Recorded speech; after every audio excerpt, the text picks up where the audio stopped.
Well, everyone, welcome to another episode of Beyond the Ball. I am Collie. This week, I'm joined by Conor. It's nice to see you. How's things? Things are good. Well, they're not really, but we'll get into that in a minute. He only shows up when he's winning. His name is Conor. He only shows up when he's winning. You're going to use this shit, Paddy. That was weak. Yeah, I mean, it didn't really go, but I'll allow it. And we have Big Paddy, who you've already heard berating Conor about 5 seconds into it. Yeah, hello. United are the best. Oh, here we go. Right, lads, you know what we're doing. We're looking at the review from this week. I'm going to make some big statements this week, lads. I don't care. I'm throwing my fucking neck out on the line this week. For the first time ever. The first time ever I'm going to do it. So we're going to look at the football from the week gone. We're going to talk a little bit about some news, lads, some potential takeovers and some potential not takeovers. And then we're going to look at the weekend fixtures and tomorrow's fixture for Liverpool. My phone is hopping. That's fucking... Anyway. Right, lads, we're going to jump into it. And it's just a football review.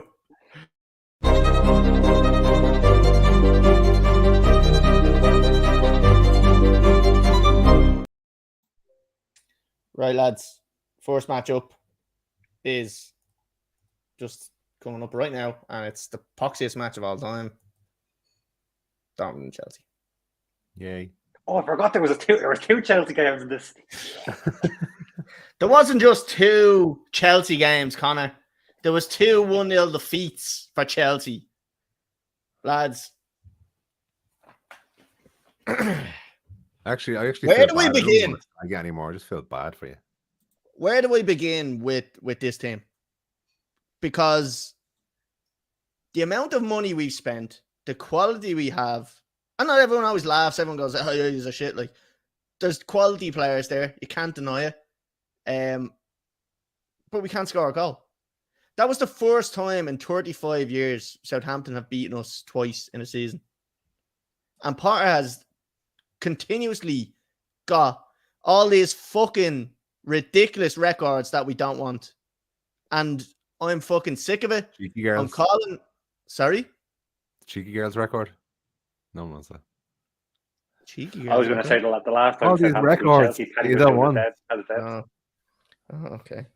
That's coming up. That's just looking at Sky Sports News now, and when you go to the Chelsea page, 2 of the top 3 stories for Chelsea are Gary Neville says Potter under massive pressure, but Chelsea must hold their nerve. So he's saying they should keep him. Of course he is. Yeah, of course he's going to say that. And one, he's English, and 2, he's atrocious. Potter saying, I'm not the problem at Chelsea. Oh, yeah. How deluded is he? I mean, I put it up on our Instagram story, and for probably the only time I've ever agreed with Gabby Agbonlahor and fucking Jamie O'Hara. They've called for fucking Potter's head, which I was loving to see because it's about time someone has done it because nobody has done it up until then. And they berated him. I don't know why I'm using this word berate a lot. It's because I'm playing Football Manager, and you know the shouts you give on the sideline? It's berate your team. And I keep saying it now. So I keep berating the team in Football Manager. But they absolutely slated him. What? I won't ask you to spell it. Please don't. They keep slating him, and it's lovely to see. It's refreshing to see that I'm not the only person in the world. Now, lads, I have to admit, going on to all the Chelsea websites and all the kind of the side Chelsea dedicated pages, I mean, I'm talking 95% Potter out. There's very few people now that are standing by him and want to stand by him. Everyone thinks he's making a joke of the club. Everyone thinks he's a shambles. Everyone thinks he's not at the level. Everyone thinks it's embarrassing, and it is. And there's nothing else I could say about it. It is embarrassing. Like, we're being called the banter club of this season. There is absolutely no way in 4 years ago, we've probably gone back a bit further because I know we won the Champions League, but like 4 or 5 years ago, we had a good team, good manager. No one would have called us that ever because Liverpool obviously were struggling. Liverpool. Yeah, well, that's what I think we're doing. We're definitely taking the heat off Liverpool. But the only reason is because we've spent so much money. And I can understand that, and we should definitely be in a higher position if we've spent that much money. What was it, 600 million we've spent? Like, we have Enzo Fernandez there, who, in fairness to him, is absolutely quality. I'm just going to go through a few players, lads, right? And this is why that I think it's Potter's issue, because we've got Enzo Fernandez there, who is quality. We've got Kovacic there, who, in my opinion, is one of the best midfielders in the midfield or in the Premier League. We've got Reece James, who's one of the best right backs in the league. We've Thiago Silva, who's one of the best centre halves in Europe. I'm going to say that in Europe. Kepa has been okay. He's been playing well. He hasn't really made that many mistakes. We've got Ben Chilwell. Look, I think Cucurella is better. Every other Chelsea fan will argue with me. I don't think Chilwell's been as good as he has been since he got injured. Badiashile, absolutely quality. Great signing. We have Mason Mount, who last year under Thomas Tuchel was unbelievable. We have Christian Pulisic, who's supposed to be one of the hottest fucking wingers in the world, getting nothing from him. Doesn't even get minutes on the pitch. We've Ziyech, who wanted to go to PSG and now was fucking told, yeah, right, the contract's gone over late, you're not signing, but he starts every fucking game. So he's now one of our starting players, even though he doesn't want to play for the club. We've got, I don't know how to say his name, Madweki or whatever the fuck his name is, who we got him from Ajax. Unbelievable. Who else we got? We've got Joe Felix. Unbelievable. Like, all of these lads are actually performing very, very well, but we still physically cannot break a team down. And the only thing I can think of is that Potter is not setting up the team correctly going forward. And an because analogy for Chelsea would be like buying the best sports car in the world and then filling it with shit and expecting it to run. Yeah, but that's what it is. They're Ferrari, and Potter is the fucking shit. But that's what it is. Like, all them players there are top class, and I honestly do think that if we got rid of Potter and got the likes of Zidane, Luis Enrique, everyone, when I say it, slates me. Diego Simeone, like, that fucking, his style gets me horny. I love that fucking negative football. I mean, like I said it before, inject it into my veins because I love it. I went through. So what happened in this game anyway? This game we couldn't score, and to be honest with you, the performance, like, I mean, the performance is the performance, and it's always the same. It's always pretty half decent, but we still don't have that.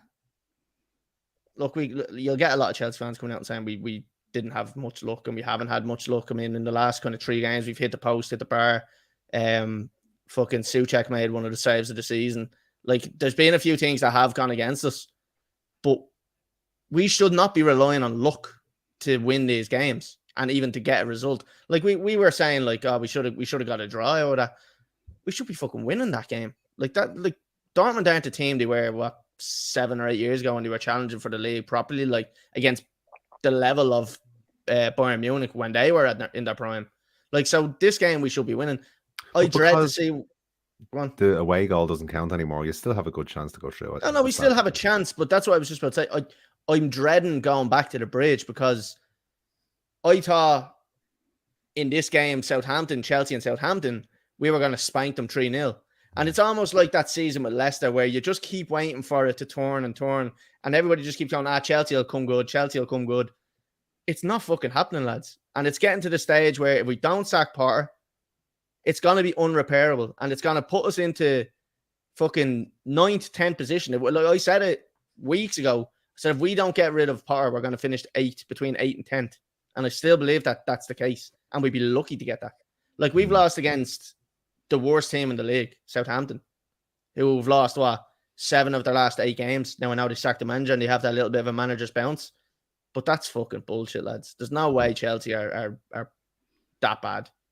And individually, if you watch Chelsea, when you watch Chelsea, they dominate games. Well, they don't dominate games, but they have a good amount of possession. They're not negative possession a lot of the time, but they're playing the ball around. They're doing everything well up until they get to the final third. And the only thing I can think of is tactically they don't know what they're doing going forward. And everyone will say, yeah, but you don't have a number 9. Yeah, they haven't bought like an out-and-out striker, really, have they? Everybody will say that, but Paddy, Thomas Tuchel won the Champions League with Havertz up top. Do you know what I mean? So why are we making this excuse for him? You don't have defensively, maybe. Okay, and then you can say, right, well, Pep Guardiola didn't even use a number 9 last season and was still able to tactically break teams down. I know they've got the likes of De Bruyne and He's probably a bit better at the killer passes, and maybe their wingers do go by the lines a bit more. But Chelsea definitely have the ability to do that, but they're just not doing it because tactically, I don't think Potter's there. And he's never done anything in the past that would indicate that he is tactically good. Like, everyone's saying he done great at Brighton. He didn't really. Like, Brighton are still doing just as well without him. After losing Trossard, after losing fucking who else did he lose? They lost, what's his fucking face? Cucurella. Yeah, Cucurella, but there's another one, the fucking striker. Or is he number 10? Doesn't matter. Anyway, it was another one of their good players that they've lost. So all their kind of top players they've lost, and they're still doing pretty well, like, without him. Yeah. Like, you was looking from the outside, what does it look like? Oh, it's shambles. I'll let you go, Conor. No, I still go back to, like, they put a lot of money in, obviously, over like the last 2 windows, and I'm sure he's trying to maybe build for the future with them, because I think we said it before, up until kind of Enzo Fernandez came in, none of them were names. They weren't household names. You probably buy them on Football Manager, but you weren't playing with them on FIFA, say, for instance. But he obviously thought he thinks he has time to bed these players in, to get them a year and a half experience before he gets something out of them. So it seems like he's planning for the long term. Apparently, the owners, now this comes from a guy called Matt Law, who usually does a lot of Chelsea news. Apparently, the owners have come out and said it's not a case of months for Potter, it's a case of years to let him see if he achieves. Like, when has Chelsea been a fucking work experience team? Like, Chelsea, like, Roman Abramovich will be getting sick watching that. Like, he wouldn't accept that. But when did the owner say that? How long ago? That news that I saw was after that last game against Southampton. Really? Yeah. Wow. Now, your man Matt Law is... I've seen him post some bullshit, and so some stuff has been true. So is it clickbait? I don't know. It could be. It could well be. But he is usually a legitimate kind of resource for Chelsea news. Like, so I don't know. I don't know how genuine it is. Like, do you hear dissent from the crowd during the games against the manager? Oh, did you hear the boos at the end of the game? The boos at the end. Sensational. Horrendous. I haven't heard that in Old Trafford. I've heard it in Old Trafford. I haven't heard that in Stamford Bridge for a manager probably since fucking Rafa Benitez or something. Like, that's how long it's been, and that's how bad it's gone. So it's desperate times at Chelsea, lads, at the moment, and until we pull the trigger, like, the only thing I can see is that if the crowd has to start being vocal about it. Yeah, they're being vocal after the match with the Bills, which is great, but I think more. Look, it's a bit sad calling for a manager's head as a fan, but you want what's best for your own club. It's like me. You did it since day one, Collie. I've done it since day one because I never thought. And everyone always says, "Oh my gosh, you never gave him a chance." He drew. Didn't even know his name at the start. Chris Potter. He drew the first game, and I looked at the football he played, and I said to myself, "This is embarrassing. Like, this isn't better than what we've just lost. Like, we lost one of the top coaches in Europe, and we get a PE teacher in for it. So, like, it just didn't add up. And that's why I called for him so soon, because nothing, when I ever watched Brighton, excited me about them. Like, I actually think the first game of last season, I was saying to myself, geez, they actually play all right out from the back. And it was actually Cucurella, and I was like, I don't know what I was talking to you on this, Connor. I was like, Cucurella actually looks fucking deadly. I was like, I don't think he'll stay there long. I'd love to find the podcast and go back to that one. But he looked unbelievable. He was fucking bombing down the wing. He was shooting forward. Could have been his debut. And I think it was the first game of the season, Chelsea last season. And I was like, brilliant. I think they got a draw or whatever it was. And ever since that, I've been unimpressed. And even now, it's worse. So I don't know. Give me Pochettino, give me Luis Enrique, give me Diego Simeone, give me Zinedine Zidane, who only came out during the week saying he wants to get back into coaching. He came out, he's gay. He came out and said that he wants to get back into coaching. So, like, why are we not jumping on him, like, when he says that? Do you know what this? We need to move on, Collie, or I'm gonna have to put you down. Yeah, okay. Right. Well, Paddy, look, we covered that's pretty much the Chelsea and Oh no, Southampton game no, as not well. fucking Chelsea. No, we're moving on. I can't deal with this now. So now, just in brief though, as you said, like whatever about playing Dortmund away in Europe and you can lose, and respectively, people would say from the outside, okay, you can accept to lose that, but this game, no, there's no excuses for this. This was at home against one of the worst teams in the league, and This was the to win straw that broke the comfortably. fucking. This is the straw that broke Campbell's back for me. And I said, and I look, Paddy, we talked about before. Now there's this manager's bounce. When you're shit, right? And we should be beating them. They're shit. Let's call a spade a spade. Southampton are shit. They're probably getting relegated. You know what I mean? Along with us at the moment, they're probably getting fucking relegated. How can Chelsea not beat that? It's embarrassing that we haven't beaten them. I went around, I told everybody that I know we're beating them 3-0. And this is the point where we turn around. I tried to get on Potter's side. I tried so hard for a good 3 games, I think it was. And the first game I doubts. The second game I wanted to fucking murder him. And then the fucking last game I wanted to murder myself. So that's where it's going. And it's shocking. And I'm not accepting it as a Chelsea fan. It's not good enough. For everybody watching the podcast right now, Collie was so confident that Chelsea were going to win the weekend. He spent all the heating money on the bet that Chelsea are going to win, and that's why he has to sit there in that stupid hat now today. Freezing, excuse me. This is it. Do you know what, right? I'll give you the story on how I got this, lads. I was working in Galway on the weekend, and I went into a garage, and for some reason, hung up amongst all the GA hats, all the Roscommon hats, all the fucking just like random club hats. There was one Chelsea hat. No Arsenal, no Liverpool, no United, no Man City, Chelsea. Random as fuck. And I said, you know what? It was in the Gaelic section because you keep on hitting her over the bar. The dog tore me other one up the other day, and I said, you know what? That's a fucking sign I'm getting it, and I got it. So right, so that's because they're only getting the 2005 games now, so they're seeing Chelsea go and beat them. That's not even Fire Stick. That's just fucking technology down there as well. Yeah, on their television. Well, lads, look, that's enough. That's enough Chelsea for me because my blood pressure's going up already. So, we'll move on to something a bit more cheerful for Paddy. Paddy, 2-2 at the Bernabeu in your first leg. Are you happy? 2-2, but 2-2 at the new camp as well. Really reflects the game in terms of we should have won. We should have won the game, but very, very happy coming away from the new camp with 2 goals. We conceded 2 sloppy goals. One of them was through Fred, but again, then he assisted Rashford in getting the first goal for us. So he's kind of hit and miss for us, but a great performance from us all around. If you had to get me this before the game started, I would have took your hand off going to Old Trafford. But looking at not only the performance against Barcelona, but the performance the weekend as well, even when we're playing bad, it looks like we're getting results. So I'm fairly confident that this Thursday we can definitely do a job on Barcelona. And my 10 to 1,000 force bet is based upon this very match. I'm sure we'll speak about it later on. But Paddy, great performance. Marcus Rashford on form now, best player in Europe, I think, since the World Cup. On form, nobody could. And I did say that I think he might be Haaland's goal scoring record this season, and I'm going to stand by that. I still think he could nip him because I'm watching Man City the weekend. Although we'll go on to Premier League soon enough, we'll stick to the Europa League. Yeah, do a job on Thursday. But what was your views? Did you watch a good game?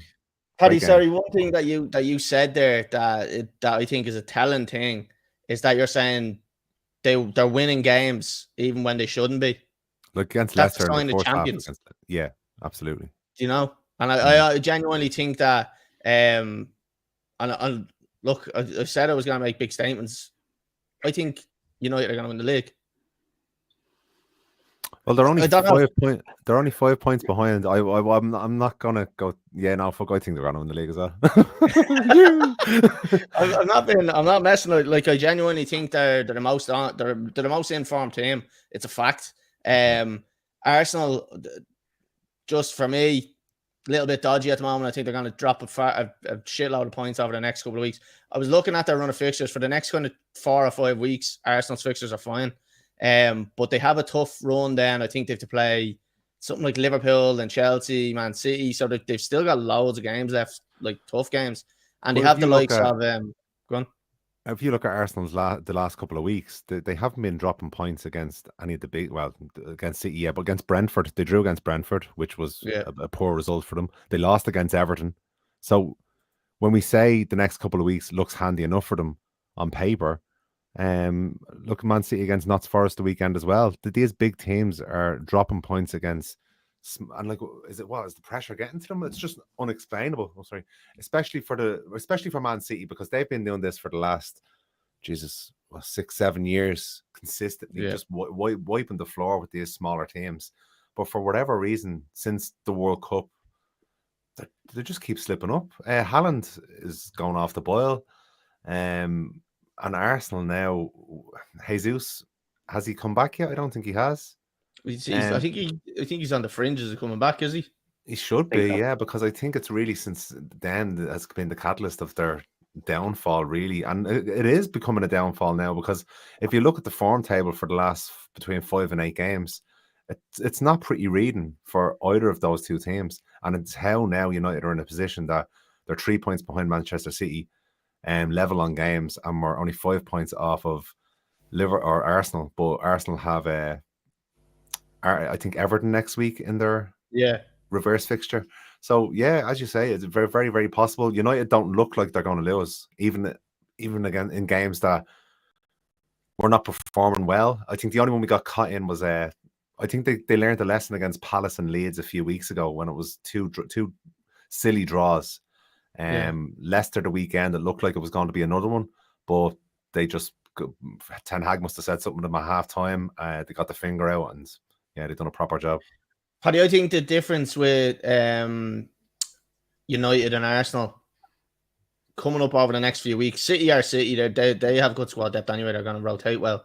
Ten Hag has been rotating that team a lot better than I think Arteta is going to be able to do it, and that's why I think they're going to win the league. And I just genuinely think they're going to rotate their players better. We've seen United can now win games without Casemiro, without Martinez, the two of their top players. So when they get them back, they're a force, and it's impossible to play against that, I think, because they're so good at doing what they do, and it's the simple things. It's just sticking to their job, like.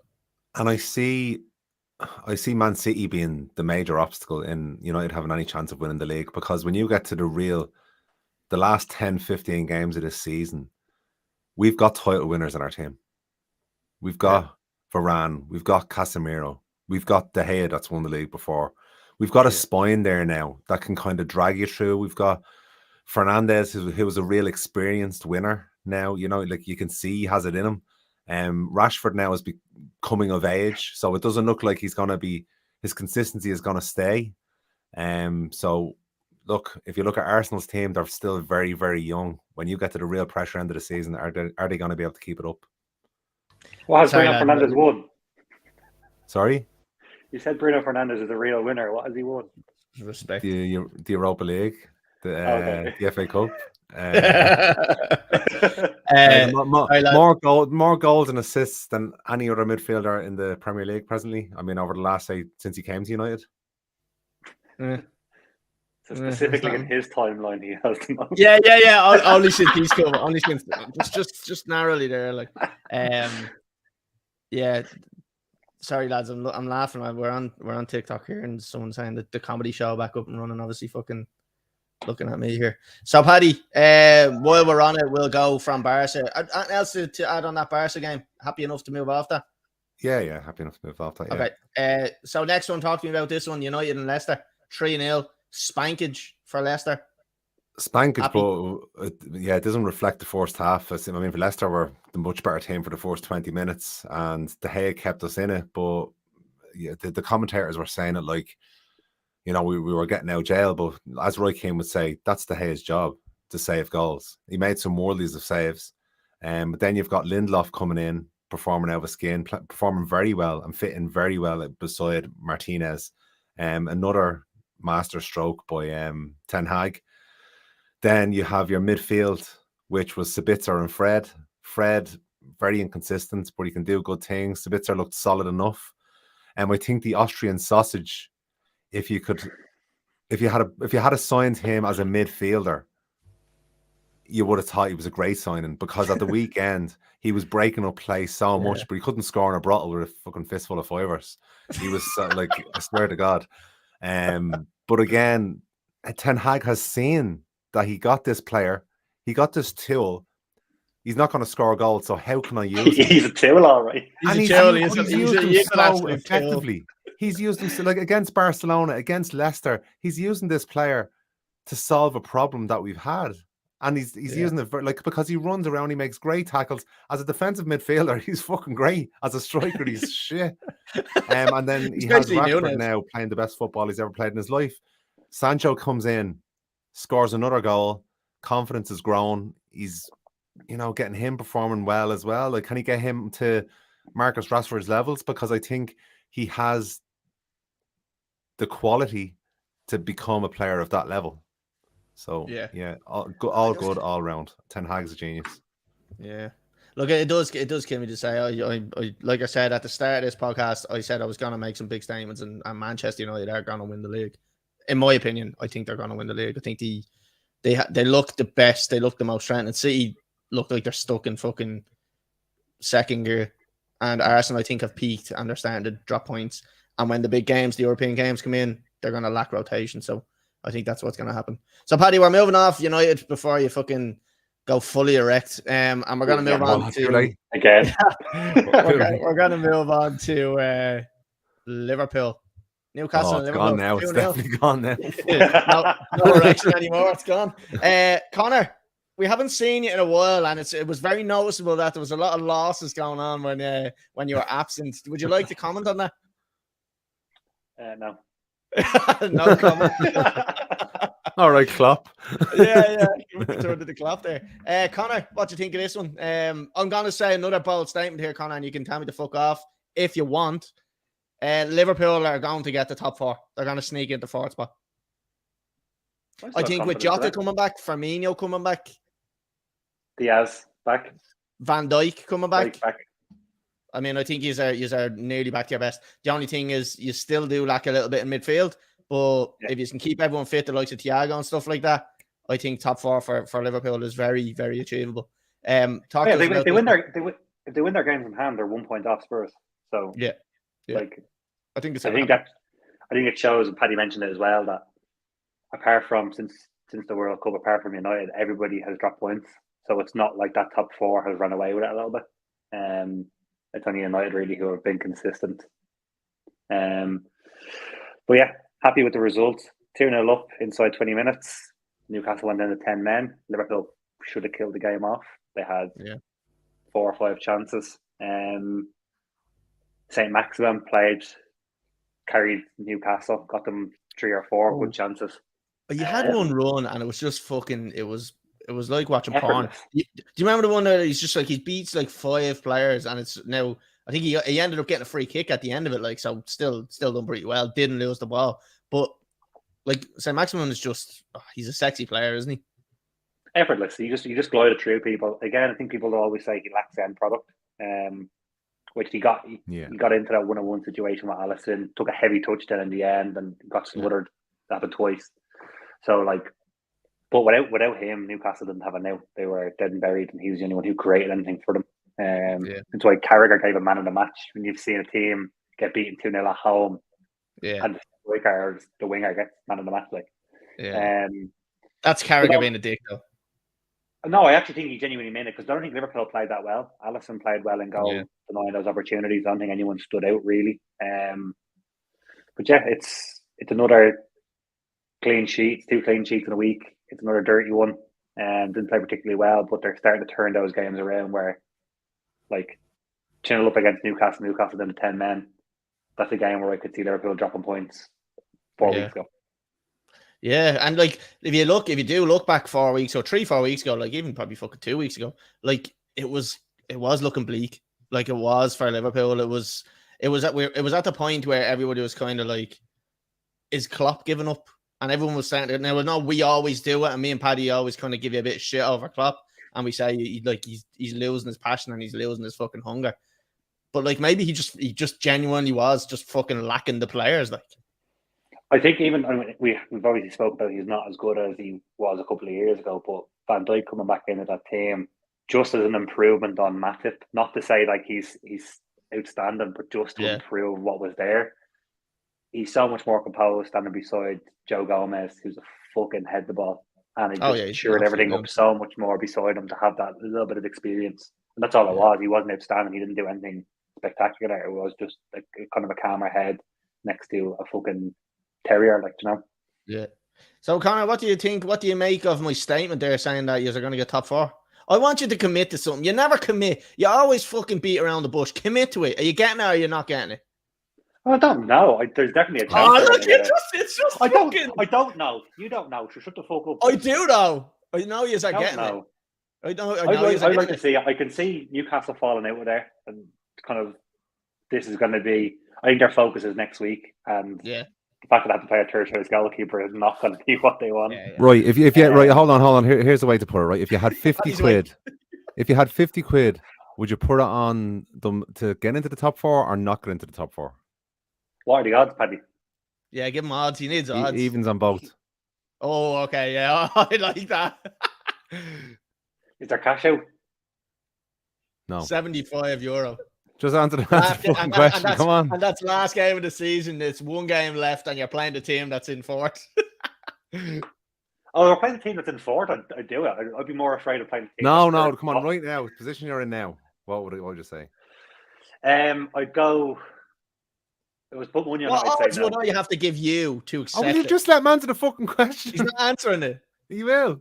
I just said if it was put money on it, I'd say no right now. Purely because it's out of Liverpool's hands. It's up to other people. It's not like they win their game in hand, they don't get there. I don't know though. If you beat enough of them teams ahead of you, it could still well be in Liverpool's hands. There's enough games left. They would have to beat every team above them, and they already have every team above you aren't going to win every other game for the rest of the season. Yeah, I know, but I'm just saying if it's out of Liverpool's control, it's not like they can win every game and be guaranteed that they can. So I would say if I was betting on it, I wouldn't. I bet on it to fall outside, but I want them to, and I really think that's fair enough. That's all we asked. You're a shit fan. That's all we asked. Clipping this, and Conor hates Liverpool.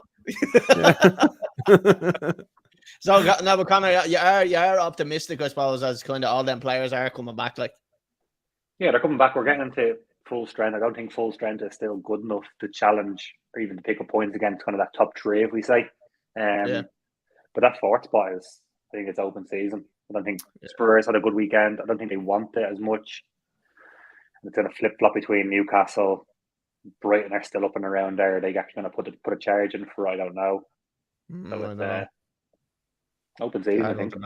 I think a few weeks ago you were like, "Why was he celebrating that Klopp against Everton?" And I think that's when the turn came. So maybe he's seen something in either the performance or in the background or the dressing room or something that made him believe this is it. We're coming back, because since then their form has really turned. Well, it's only one game. That was only last. That was the Everton game. 2 games after. No. Well, they've only won the last 2 games. Yeah, it was the Everton win, and then this game. Yeah, and then this game. Well, maybe no, like as you said though, Paddy, maybe it was that he knew the players were coming back, and he was able to bring some of them players on at half time, and he could see something else. But it was just a thing I'd put up, but just because he's been so quiet all season, and then he's the first person to run down the tunnel when something happens. Like it bugged me, but it didn't. It was. Look, let's be honest. I was just trying to trigger. If we look at those teams in and around Liverpool, Brighton, Fulham, Newcastle, Spurs, and Liverpool have Spurs at home still to play. Like, none of them stand out to me so far this season as they're the team to beat to take 4. It just seems who's going to drop the least amount of points, and I think someone's going to go on the charge. That's why I think when you're saying it's not in Liverpool's hand, that's why I think it is. I think Hughes can beat all them, and I think they're definitely going to drop. Yeah, but I can't see Liverpool going on a charge of 6 I don't know now. I think they could get 5 or 6 wins in the bounce now. Well, I have United in 2 games time, so I don't know about that. I still think they'll beat them. They could beat them. Yeah, Anfield. You never know. Yeah, you never know. Yeah. Right, lads. Conor, anything else you need to add on to that one? The horse scored. Go on the horse. Go on the horse. It was actually a good finish, wasn't it? He's getting himself ready to Cheltenham's in a couple of weeks. Still running around like a donkey, though. Right, we'll move off that, lads. And what are we moving on to? We're going to move on to the fantasy football.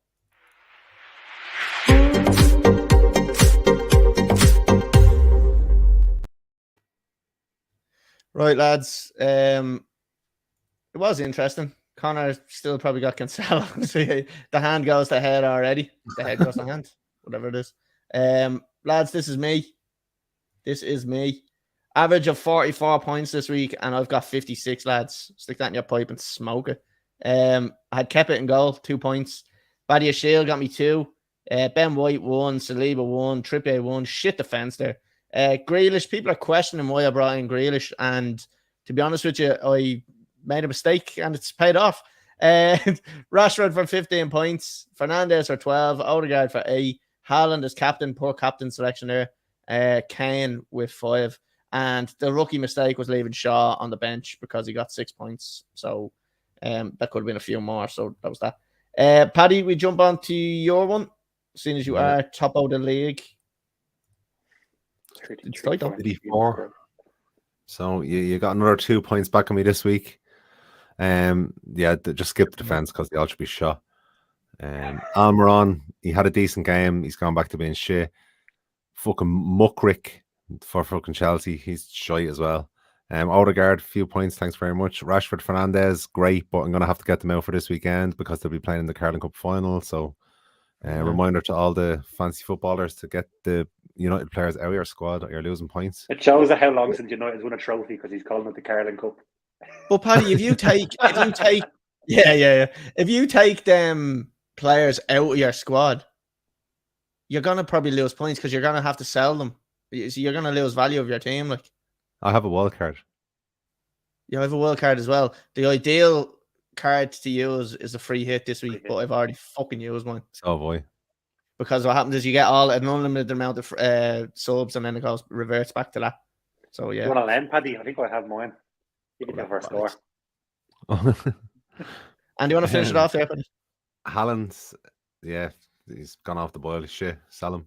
And then Harry Kane, I thought he might do better than he did, considering he was getting his trophy for being the top scorer for Tottenham and the whole shebang. But no, didn't do great. But sure, still got the 10 points. So it was our wank, and that was it. Really. Yeah, they are wank. All right, fair enough. Right, Conor, onto your team. Let's see, where's Cancelo? Is he up front? Is he? He's on the bench. Very good. Talk us through your Nick Pope in goal. Got sent off after 88 minutes. Oh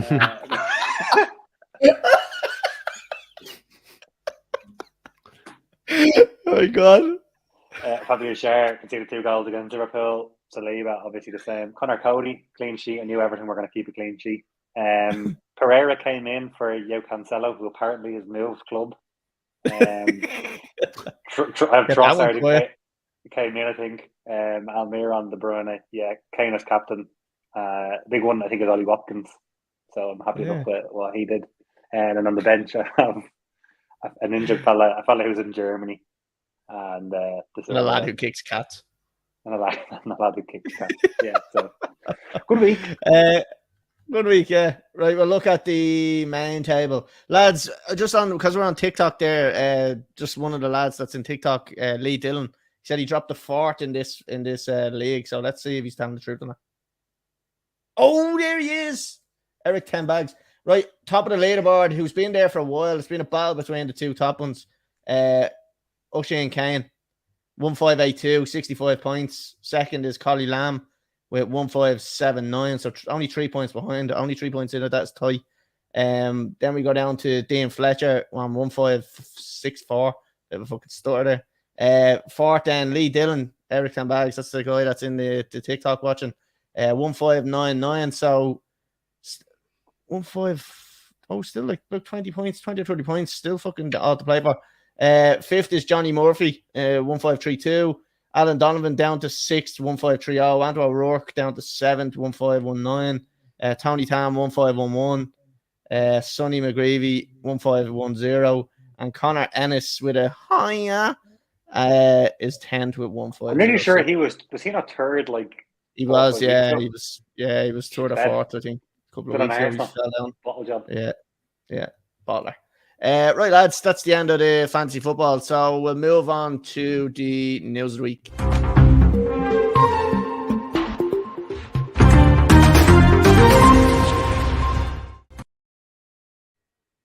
Bit premature with me little graphic there, but however. Lads, the only news that we're going to be talking about is the Manchester United takeover and the Liverpool lack of takeover. Take over them. Paddy, we'll come to you, being the Manchester United fan. Before you get into it, I want to ask something, right? And I put it on Instagram and stuff like that. Gary Neville has absolutely slated the Qatari World Cup. He said all the fucking negative shit about the country, about all the people. Not all the people, but their rights and stuff like that. Not everyone. They deserve what they got, the bastards. but you know what I'm saying? He's come out. He's slated the Qatari people. Human rights issues and the whole shebang. Human rights issues, everything like that. The money. He's also come out and slated the Manchester City owners and stuff like that for the money and stuff like that. All of a sudden, there's a Qatari buyer interested in buying United, and Qatari.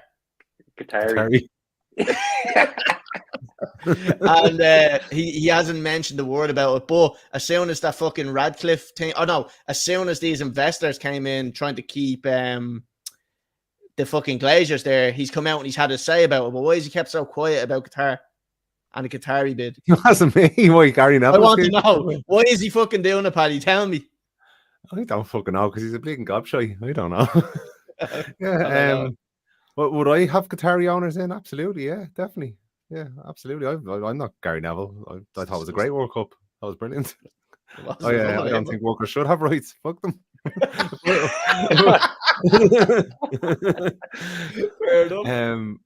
No, look, I think the way I see it going, looking at the Liverpool now, when they're saying they're not selling, I can see now with their talk of being another Super League, they're thinking to themselves, let's just wait it out for a couple of years and we'll get probably an extra couple of billion on the price of it right now. Because you're hearing now of some investors, New York investor or something, saying that they'd be happy enough to let the Glazers keep majority shareholding, but they would pump a lot of money in. So if the Glazers get to keep their shares and they get somebody else to pay for a new stadium, new training ground, well, then why wouldn't they do that and then keep it for a few more years, get their dividends, and then sell it for an extra couple of billion? Makes total sense. Yeah. And the thoughts on the likes of the Radcliffe and stuff like that, what would you think about that? Radcliffe look, on paper, it sounds like it would be a good deal for Manchester United in terms of he'd invest the money in it. He talks a good game in terms of keeping it local, keeping it for the fans, investing a lot of money in the right stuff for the club. He wants to see them getting back to being a European powerhouse. But at the end of the day, he could come in if results turn, if they're not spending money great. Football's a very, very fickle game, and they love the owners once the results are going right. And even now, you see who's saying that about the Glazers at the moment? No, nobody, not one person. And Paddy, who's saying anything about the fucking human rights over in Qatar? Remember all the pundits were talking shit about it, and we said, who's going to say anything about it a week after the World Cup? Absolutely nobody. And we were right again, because nobody gives a fuck. I sometimes wonder, even for United, that there is such a thing as distraction tactics, and our story's being put out there about the Glazers to take the heat off the team, because if they're talking about the Glazers, they're not talking about the players and they're not talking about the manager. So look, let's see how it goes. Let's hope it is sold, because it would be good to get a new start. But at the end of the day, we've seen United now, big changes going on, not just the manager and the players, but in the back as well, with the footballing directors, and they've gotten a new football directing manager now into Carrington as well, who was, I think, at Everton before, so that doesn't really fill me with a lot of confidence. But Morta has been a good appointment as the footballing director there. Lee Morta, fair play to him. Good talent, man. So let's just see how it goes. But all the bids went in by Friday. That was the closing date. So we should be hearing something fairly soon about if any are being accepted, because they can't leave us waiting for too long, because they are on the stock exchange and it does affect their share prices. And did did they release how many bids went in? The number of bids. I don't think that information has been released yet. Now, I did see a story on Sky Sports there, a new one this evening, so I have to read that, so I'm not sure. All right, fair enough. Paddy bit the gaff. Just don't tell the missus. Conor, lack of buying. So talk to us about what's going on at Liverpool. It seems to be that the whole selling of Liverpool was a big rumour in the first place, because there's actually no articles or reports or anything that came from FSG to say they were ever going to sell. They were looking for investment similar to what the Glazers are looking for now, where they'd sell minority share. It just seems to be someone ran with a story, and then the Middle Eastern boys jumped onto it thinking the club was going to be for sale. I wanted to put out some kind of press conference or some kind of press release to put their name in lights and to see that they were sure they were interested. But disappointing. I think the same. I would have liked a fresh break from FSG, but I said, looking back, and I went back through it today as well to see, but they never said they were going to sell the club, so can't really say they're going back on their word. So just kind of looking. Sorry, Paddy, that's a comment in for you there. I suppose you can. This is kind of aimed towards you if you want to look at that one. Just get you click back onto the podcast if you don't mind. Yeah, sorry, yeah. Porn, right? I'm surprised the hedge fund option isn't being spoken about more. Joel and Avram want to stay. It's not an impossible option. Hope it's not, but I wouldn't count it out. Absolutely not. And that's what I said, I think, at the start was one of my points that if they can stay in any sort of way, because now they can get, say, 5 billion. Let's just pick a number out of Sky, 5 billion. And someone now wants to come in and buy 30% of the shares, and they invest in the stadium and the ground, and then the Glazers wait for another 5 years after the Super League comes in, and the club is valued then at maybe 10 billion. They're still going to get more than what they would have gotten now, but they haven't had to invest all of their own money back into the club. So it's a very, very real possibility, and I think the talk of this new Super League that came out over the last couple of weeks will really have made them think twice about giving full ownership to somebody else. Yeah. So Conor, you're sticking by the whole it was never for sale anyway, and you think the same thing. They are looking for investment, but it's not an actual sale of the club. It's just an investment into the club. I mean, passive income from Liverpool or with the Glazers at United is better for the pocket than trying to pay tax on the sale, the couple of gains on the sale. So if it works out that they can get some other fucking dope to put their money in instead, and they just sit there and still take an income every year, so be it. As I said, I would have liked it to have got rid of them, clean slate, gotten off the books. Why are Liverpool fans not calling for them? Like there's no it's not as extreme as the United fans doing protests and all trying to get the Glazers out. There's nothing for FGS there. Like there's no. I don't see anything about it. There always has been, really. Apart from, as we said, when times are good, they ignore owners. Yeah. There always kind of has been, I think. Nobody wanted them there in the first place, even when they took over initially, because they took over from previous abuse of American owners. They didn't want the same thing again. I think that's always going to be the taste that's left in the mouth, is that Hicks and Gillette beforehand drove the club into the ground. So FSG were never going to succeed no matter what happened as owners. But yeah, I think it's just been going on for so long now that it's just become accepted. I think this talk boosted confidence a little bit that they were going to go away. But as I said, having a look around, I think he just came out and cleared the muddy waters today and said, we're actually not selling. It's just we're looking for someone to invest. And let's just say, I don't think the boys in the Middle East aren't going to invest in a minority stake. They want direct clubs the way they want the direct club. So I presume it's going to come from America somewhere again. Fair enough. Well, at least there is a bit of communication where kind of people have come out and said what's going on, rather than it being quite hidden and unknown if the club is actually being sold or not. At least they've come out and said, look, not actually fucking selling the club, just looking for investment into it. Like, unless they listen to bids behind the scenes, didn't get what they wanted, and said, "Here, fuck this." We weren't selling. Who knows? Done it, you like. Right, we'll move off that, lads. We'll jump on to the predictions.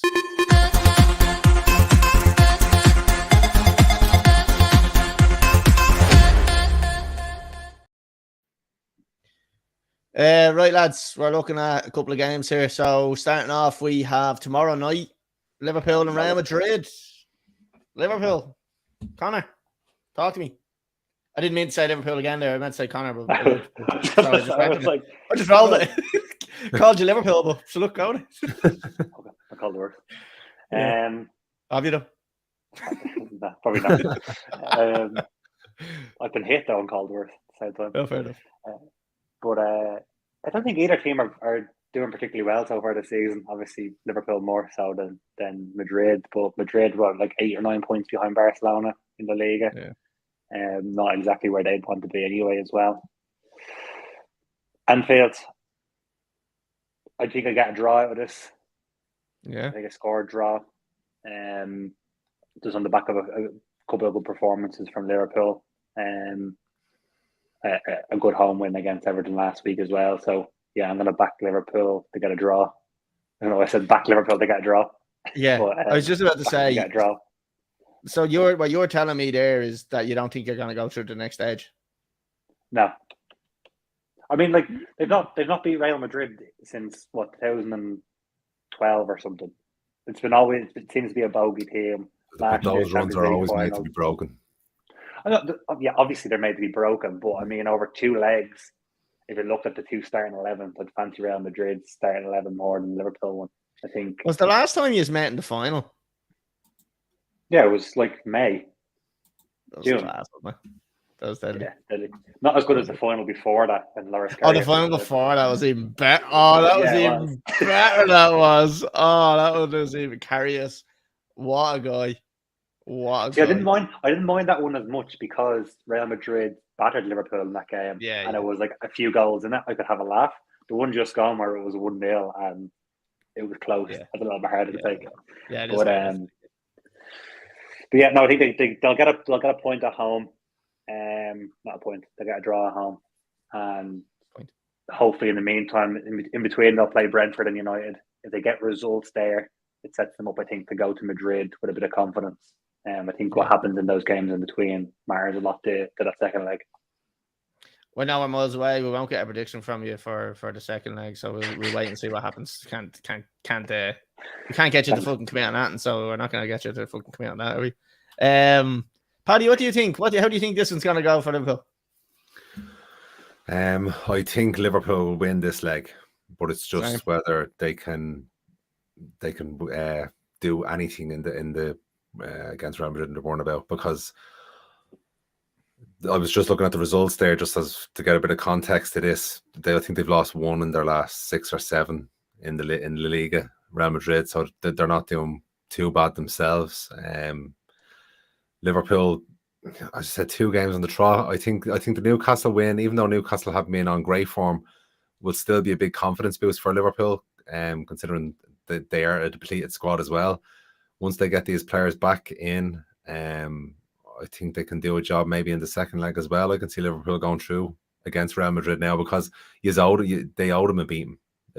Yeah, you know they're due to beat them. 2 finals in a row.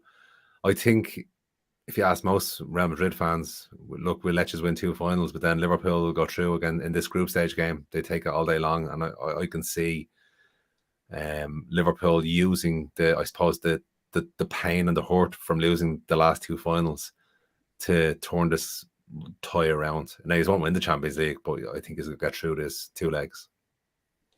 Yeah, I think they'll beat them here, and I actually think they're going to keep a clean sheet for some reason. Although I've been known to make a bold statement about Van Dijk, but I don't know. We might be a bit of a boost now that you kind of have him back and you have everyone else coming back with him. So I think it takes a little, because you've got so many good attacking players coming back as well. I think it takes a little bit more pressure off him. So it's not just him coming back and the whole thing has to change. You've got a lot of players that you can kind of rely on and work hard up top. So I think he's going to win 2-0 in this game. And I'm going to say Salah to score because he's been, you can see the last 2 games, he's a changed man. I don't know what that is, but he's been shocking all season, and then last 2 games. Look, all these players coming back as well at this stage of the season is such a plus. Yeah, because they're going to be so fit. Like give them 4 or 5 games to get their match fitness up to 100%, and I tell you, be firing on all cylinders. Jota and Luis Diaz would be like new signings. Jota is an unbelievable player to have back. And like everyone will say, oh, you probably fucking think Diaz is better. Jota is so dangerous, like, and he comes up with these goals and just like goals you don't expect him to score, like headers to beat the band, like the fella scores, like. So he's definitely a good player to have back. Do we stay on Liverpool? Liverpool have a league game? Yes, they do. We're staying on Liverpool and we're going to Crystal Palace and Liverpool. There was the next one down. I didn't see. I'm going to jump in here and I'm going to say 3-1 to Liverpool. And I'm going to say a Virgil van Dijk header. Paddy, what do you think? I'm going to go 2-1 to Liverpool and Zaha to score first, not Louis Zaha. Louis Zaha. You could have went Louis Zaha, Louis Suarez. Either way, it was wrong. Wilfred Zaha? That's the one. Wilfred Zaha. Yeah, score first. Connor, what do you think? Think you'll get the result? 2-1 Liverpool. Cody Gakpo. Ooh, Gikpoo. Lads, moving on to the next one. Oh, do you know, it's just gonna go from worse to worse to worse to worse for Chelsea here. I think this is the quarter-final game. I don't think so. I think what's gonna happen is it might be the Champions League game. They're gonna wait until we get to Dortmund, and if Dortmund knock us out, they might sack them. But hopefully it's this game. If we do lose, I'm gonna say Chelsea are usually good against Spurs. Can't even fucking keep a straight face saying it. We're gonna lose 2-0, lads. And that's just the way it is. We're gonna lose 2-0. We're not gonna score. It's gonna be embarrassing again. We're gonna play really well individually, tactically going forward. We're not gonna break them down. Yeah, it's depressing times. Sorry, someone said in the comments there on TikTok, Astrid Wet bigger than Chelsea. Oh, that's deadly. So yeah, look, we're gonna lose 2-0, and that's a fact. And I'm gonna say Kane to score. Connor, I agree with Paddy. Chelsea get beaten here. I think it's Potter's last game, which is why I'm going to say Chelsea are going to win. Please don't let it be an Ollie situation. I think Chelsea nick it, and this is the one that keeps them in the job for a couple of weeks. Yeah, we've all been saying. I've been saying this every week. Every week I think this. It's fucking not happening. We're not getting the result. All right, so I'm gonna go with Chelsea. 1-0 Chelsea, and I'm going to go with we'll go Yo Felix. The cat. Paddy, what do you think? Yeah, I'm gonna go with a Spurs win, but I think if you can score against anybody, it's Spurs because they have a very leaky defense. I think it'll be 2-1 to Spurs, and I can see Harry Kane scoring the first goal. Okay. On to the next one, lads. It's Leicester and Arsenal. Look, I think Arsenal might struggle in this game. It's not me just being biased, but I think Leicester are going to get a result against them. I don't think they're going to beat them. I think it's going to be a 1-1 draw. I think Saka will score for Arsenal, and Leicester might score late to equalise. And I'm talking like 85th minute. To equalise and hold out for a draw. So I'm going to go 1-1 in this one, and I'm going to say Saka. Paddy? Leicester scored 4 against Spurs and 4 against Aston Villa over the last 3 weeks. I definitely think they can get a result against Arsenal here, who seem to be shaking a little bit. So I'm going to go for a 2-2 draw, and I'm going to go for Jamie Vardy to score because he didn't start against United, so he could start against Arsenal.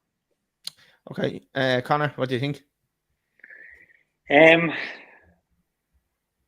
gonna back Arsenal.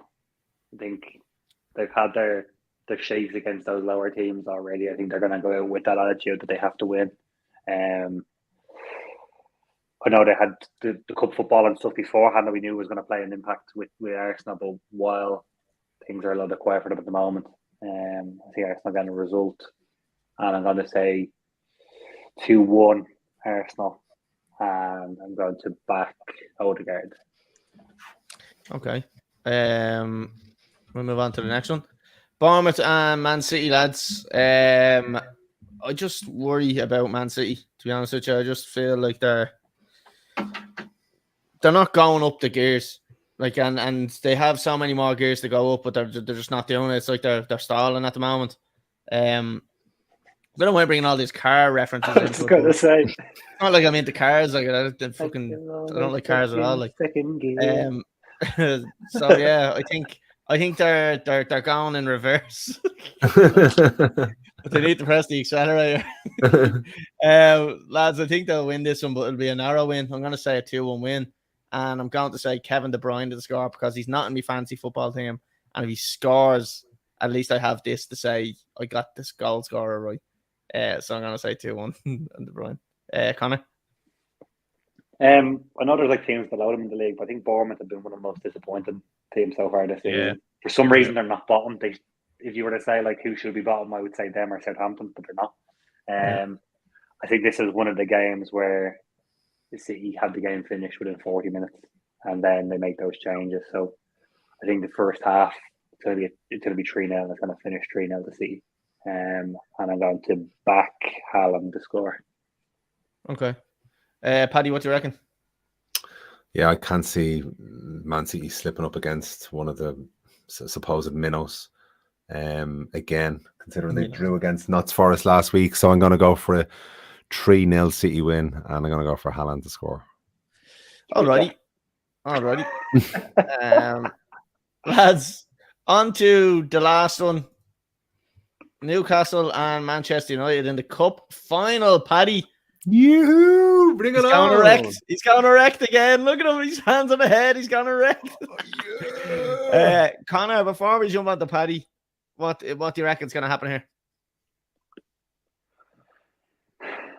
If it was anybody but United, I'd back Newcastle. But the fact that United would need to win this trophy as much as Newcastle does.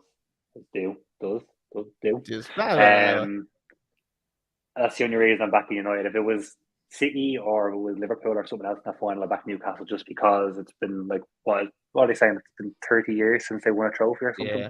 Something ridiculous. I think it's going to be tight. I don't think either side are going to want to make a mistake, so I don't think it's going to be a blowout or a high-scoring game either way. I'm going to back United to win 1-0, and we'll go with Bruno Fernandes. Okay. Paddy, what do you think? Actually, I'll give my thoughts and we'll leave you to last. I think I think United are going to comfortably win this game, and I think it's going to be 3-0 to United. I think they're going to break them down tactically, and I think Karius is going to have a disaster in goal. And I'm going to say Rashford. Yeah, so I'm going to say Rashford to score 2 goals. I'm going to say Sancho to score. So I'm going to go for the 3 scorers. Why not? So yeah, I think United will be lifting this cup. I think I put a TikTok video out there a couple of weeks ago saying guarantee that Newcastle are going to win the cup. Like, I was wrong. Right? I'm a man. I can admit it. I'm a man. I can admit it when I'm wrong. And I think that was wrong. Am I going to delete that video? Absolutely not. So yeah, I think United are going to win 3-0 and Rashford's going to score 2. Paddy, what do you think? How confident are you? When you stoned me the scoreline, I was thinking, and I'll tell you why. Because if you had asked me 5-6 games ago, Newcastle were one of the most informed teams in the Premier League. They were easily finishing 4th, for getting into the Champions League spot by the end. But I can see since the last 3 or 4 or 5 games, a lot of draws, and then the loss against Liverpool, their confidence is slowly being chipped away. And now that they've lost Pope at the back, who was the glue that held that great defense together, I can see them conceding a couple of goals, and United with a makeshift defense against Leicester, who are really under the cosh, still managed to keep a clean sheet. I can see us not conceding this weekend and scoring 3 or 4. So 3 or 4 now. Confident man, confident 34-0. You heard him here. Yeah. Lads, that's pretty much all we have time for. If anyone's watching on YouTube, Facebook, YouTube, Facebook, Twitter, make sure you hit subscribe. Anyone on TikTok, if you're watching on TikTok, go over to our fucking YouTube channel and give us a subscription there because we're fucking legends. And we are on all the other shit, like Twitter. Lads, Twitter's a lot of bollocks, isn't it? Yeah. I love Twitter. I think Twitter's shy. It's overrated. So yeah, if anyone's watching us on any now, make sure you hit subscribe. If you're listening to us, if you're listening to the podcast on Spotify or Apple Podcasts, give us an L5-star rating. Share it with your mates and be legends. Yeah, make sure you follow us on Instagram and TikTok as well, because we do post a fair bit up there. Oh, Paddy, we never done the. Hold on. The bets, yeah. Hold on, just for the people that are listening to the podcast, I'd just like to give how would you say, a visual rundown of what Collie looks like at the moment. He looks like like one of those January runners that has been eating loads of turkey all Christmas, and he wears his aluminum gear to run around the estate. And his hat on, and I'm on mute here at the moment. He's on mute, so he's not saying nothing. I'm not on mute. Oh no, now you're not on mute. You're on mute a second ago. You call me fat. No, I'm just Let's saying call a spade a spade, Colin. You just call me fat. No, I am fat, but like, you don't call a man fat to his face. You look like the big old hairy lollipop ladies who used to stand outside school. Yeah. He just called me fat. He did. You just said I ate a load of turkey after Christmas and I'm fat. Yeah, he did. He did call you fat. Look, I'll allow it. Lads, the bets. Well, do you know what? It's fucking. We're gone over the hour, so we don't have time to put them out. To put them out. So I'm just gonna post them up on the Instagram. Will I just do them now? Will I? Yeah. Right. Make your mind up. Right. Do something. Right. Hold on. Right. We'll do them. Right. It's not. The podcast isn't ending. We have another 5 minutes or so left. Maximum 5 minutes. Just put the bets up on screen. One more tune. One more tune. Yeah. This is like we've walked off stage and we hear everyone cheering us, pulling us back on. So, right, here we go. Conor doesn't look happy at all. He hasn't been on in about 12 weeks and he doesn't look happy because he has to stay over the hour. Look at Patreon. Lads, whose bet is this? Right. Just for anybody that is, just so we know what we're doing here, we're doing a 10 to 1,000 challenge. So we're starting off with €10. We're putting it on kind of small little bets like this. We're trying to build it up to €1,000. It's a race between the three of us. If anyone wants to join along. More than happy to have you and help you lose your money, because we've never done it. But it's good crack along the way. So Paddy went for the juggler there last week and failed. So we're all back down to a tenner. We're starting it tonight. We've got the three of us have our bets on. If that wins, the winnings from them bets go on to your next bet. You have to put all the winnings on from the previous bet until you reach 1,000. You can't cash out until you've got 1,000 or more. So there's the rules. The last time we did this, Paddy bottled it. No, Melon bottled it. Oh yeah, Melon bottled it. Hi, Graham. Yeah. Whose bet is this? That's mine. Right, read it out. So I've got my tenner on. There's a Premier League double at the weekend. 2 Saturday 3 o'clock games. I've got Arsenal to beat Leicester 7-10, and then I've got Leeds to beat Southampton at home at even money. My €10 free bet, so I'm not even spending anything on this, which is great. Will give me a return to €24 until next Tuesday. Oh yeah, and if we do lose the bet, so we lose we're going to do a bet on what is it? Tuesday. We're going to start off. So the first one will be on the pod. The next one will be either on a Friday or a Saturday, and then the next one will be on a Sunday. So we'll be trying to get three a week. Which I was just about to say on my bet. That's why I picked the Thursday game. Thinking to myself, I won't wait till the weekend because we have to do another one then for the week. But then never get there in the shortest number of bets. I'm not going to rush my bets just to try. I know. Yeah, but we want to have a structure so we can make sure we don't miss anything. No, well, okay. Well, fuck it. You know what? We'll rush it. Fuck it. We'll just go for the bleeding. We'll just go for it all.